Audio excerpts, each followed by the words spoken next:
ദുൽഹിജ്ജ 1 മുതൽ 10 വരെ നിർവഹിക്കാവുന്ന ഏറ്റവും ലളിതമായ സൽക്കർമ്മം, എന്നാൽ അള്ളാഹുവിന് ഏറ്റവും പ്രിയപ്പെട്ട ഇബാദത്ത് ദിക്റുള്ളയാണ്. കഴിയാവുന്ന അത്ര വർദ്ധിപ്പിക്കണം.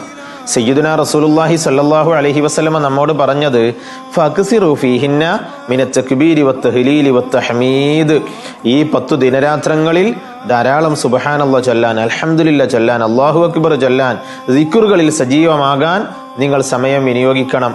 മഹാനായ സയ്യിദുനാ അബൂ ഹുറൈറ റളിയല്ലാഹു അൻഹു ദുൽഹിജ്ജ ആദ്യ 10 ദിവസങ്ങളിൽ അങ്ങാടിയിലേക്ക് പോകും. എന്നിട്ട് ആളുകൾക്ക് ദിക്റുകൾ ചൊല്ലിക്കൊടുക്കും. അവരും കൂടെ ചൊല്ലും. ഈ ദിവസങ്ങളിൽ നാം ചൊല്ലുന്ന ദിക്റുകൾക്ക് അള്ളാഹുവിന്റെ മുമ്പിൽ വലിയ സ്ഥാനമുണ്ട്. ഹദീസുകളിൽ ഉണ്ടല്ലോ, സൽക്കർമ്മങ്ങൾക്ക് ഏറ്റവും പുണ്യമുള്ള ദിനരാത്രങ്ങളാണിത്. എന്നാൽ ഈ ദിവസങ്ങളിൽ കൂടുതലായി വർദ്ധിപ്പിക്കാൻ പറഞ്ഞതാവട്ടെ ദിക്റും സ്വലാത്തുമാണ്. കഴിയാവുന്നവർ സമയങ്ങൾ നന്നായി ഉപയോഗപ്പെടുത്തുക. ദിക്റിന് 4 ഗുണങ്ങളുണ്ട്. ഭാരമില്ലാത്ത അമലാണ്. എത്ര നിർവഹിച്ചാലും ക്ഷീണം വരില്ല. നിബന്ധനകളില്ലാത്ത അമലാണ്. ഏത് സാഹചര്യത്തിലും ഏത് സന്ദർഭത്തിലും നമുക്ക് നിർവഹിക്കാനാവും. എങ്ങനെ നിർവഹിച്ചാലും പ്രതിഫലാർഹമാണ്. എത്ര ചെയ്താലും ക്ഷീണം വരാത്ത അമലാണ്. അതുകൊണ്ട് നമ്മുടെ ചുണ്ടുകൾ സദാസമയം ദിക്റിലാവണം. ഇന്നലെയേക്കാൾ നല്ലൊരു ഇന്നുണ്ടാവണം. ഇന്നിനേക്കാൾ നല്ലൊരു നാളെയുണ്ടാകണം.